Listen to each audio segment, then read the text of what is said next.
Mario Kart 7 is one of my most favourite Mario Kart games to date.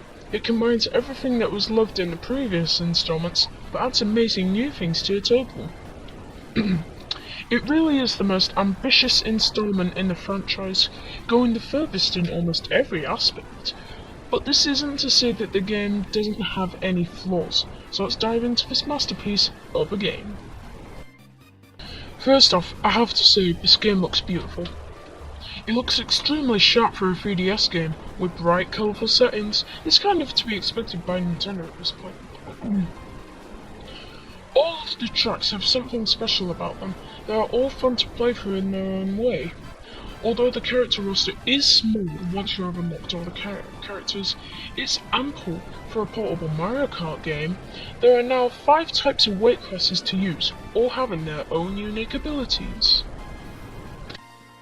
The 3 biggest new changes to this game start off with gliding, where you can fly for a short period of time, which has never been done in a previous installment, but it just feels a little mundane, as we've been through kinds from as early as Mario Kart Double Dash, which feels much the same. Next up is driving underwater. This has been done in other Mario Kart titles, like the original Super Mario Kart, where it was slow and lost you a lot of time. Here, it is not as bad, but overall just feels a bit more gimmicky than anything. Last but certainly not least, and my favourite new addition, is kart building. Now you can choose from almost 1,200 kart combinations. You no longer have to stick to the pre-built karts and can take to the skies with any type of kart you want. So you know when you just want to play one race before you turn the 3DS off? You can play versus mode, right? Well, sorry, but you're gonna have to go back to Mario Kart DS, because versus mode was abolished in this version.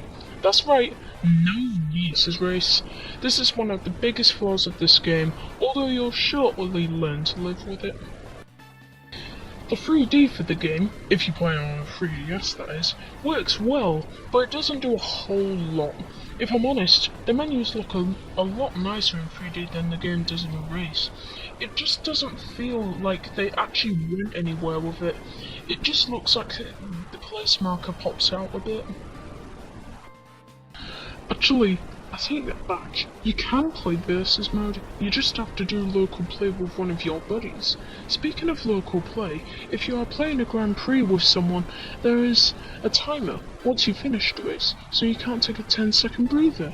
Why don't you just pause it? I hear you saying, well, you can't.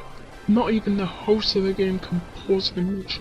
This may seem bad, but that was a whole other story.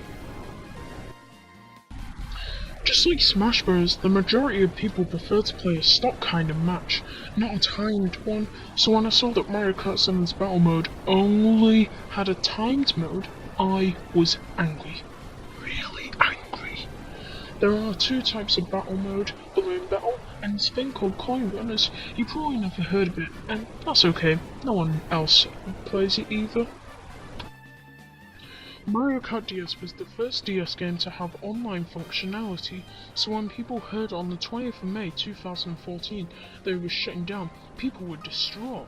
But not to worry, there is hope on the horizon. Mario Kart 7 has online functionality, and it is nice. There are communities that you can join, which are really fun. There is online play, which is just a randomly selected group of people that you can play with. Hey, even that buddy from earlier can join in, if you're still friends with them. The online is exceptionally well done. It has next to no flaws, apart from the lousy hit detection and the fact that you can't change your character and kart combination between races without leaving the lobby. Other than those gripes, Mario Kart 7 is a fantastic game that appeals to all, which is why we're giving it a 4.5 out of 5. Tune in to Gollbox next time for a review of Super Mario 3D Land for the 3DS.